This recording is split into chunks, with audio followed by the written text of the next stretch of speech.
is Kandi Mosset. I work with the Indigenous Environmental Network. I'm the Tribal Campus Climate Challenge organizer. Through that work, I work specifically with tribal colleges as part of a coalition called the Energy Action Coalition. There are 49 other organizations that are part of the coalition. There are 25 of us that are working in campuses across the United States. So there's about 700 campuses that are working on this challenge. And what it is to green the campuses, get college campuses to use less energy and become more sustainable. But before I even started with them, they weren't outreaching with any of the tribal community colleges, and so that's what I do. I work with 20 colleges right now with plans to expand out to 40 total, and that'll probably grow as our capacity grows. I'm from Fort Berthold, which is the reservation in North Dakota, Mandan, Hidatsa, and Arikara nations, of which I'm all three. And I guess I'm dealing with a lot of energy issues within my community, ranging from, originally it was air quality issues because of the coal-fired power plants, coal gasification plant, mining that was going on just within the entire state of North Dakota in general. We have a lot of lignite coal in North Dakota, which is one of the dirtiest forms, or is the dirtiest form that you can dig out of the ground and refine, and we get pretty much none of that energy. It gets sent somewhere else. And so the issues have only been accelerated as I've grown. Right now we have discovered oil within our reservation lands. It's called the Bakken Formation, which is pretty big. There's something like 4 billion barrels of oil that have been discovered there.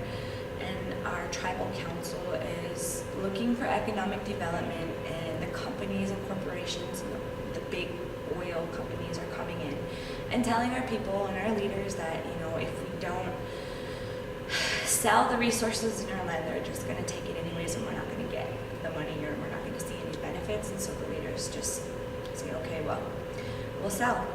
And right now there's about 34 oil wells that are on our land, our reservation, and that's since April.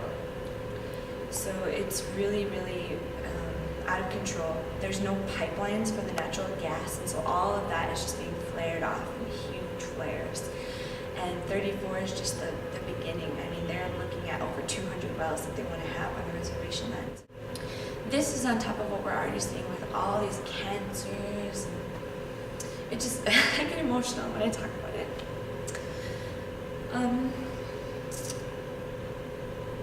Because it used to be just, older folks, which isn't any better, but now we're seeing like babies, little coffins, 6 months old, leukemias, cancers. And I was 20 when I got diagnosed with cancer, and I was already in college, and I was working on a degree in natural resource and park management. And so I thought, well, dang, I have cancer, what's going on with this? But I'm okay now. So I decided that I was going to get more involved in the issues, because why is this happening, and why are people going along with it? And so I went back to school, and I got my master's in environmental management, and that's when I started working for the Indigenous Environmental Network.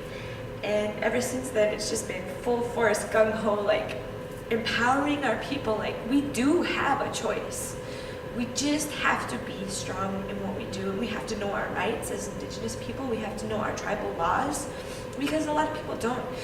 And there's just a lot of misinformation that's going around out there.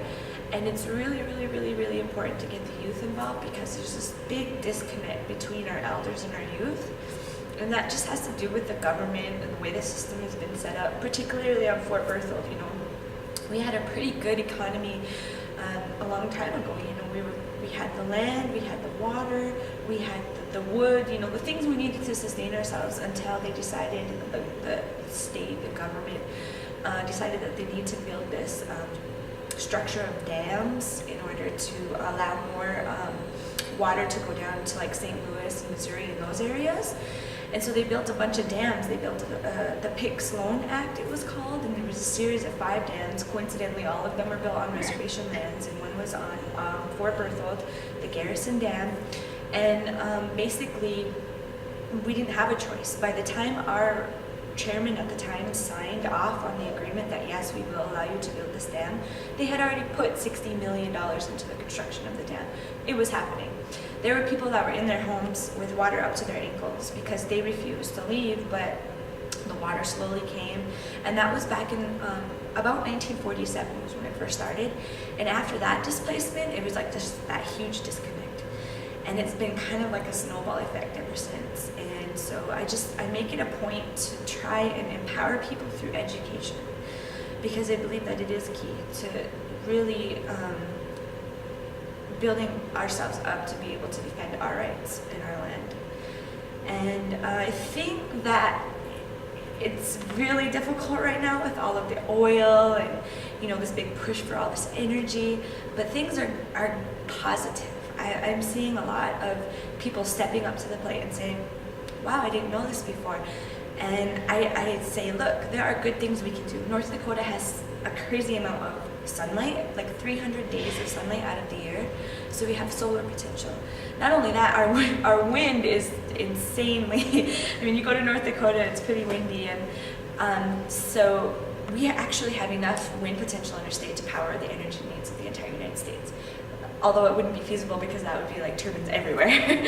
But if you take something like the top 3 windiest states, there you go. We have all of the energy potential that we need. And so it's just a shift of thinking to, you know, it's so much easier for companies and corporations to do business as usual because all the infrastructure is already in place.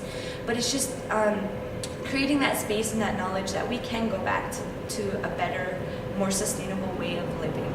We can be less wasteful, because that's how we used to be, you know, a long time ago.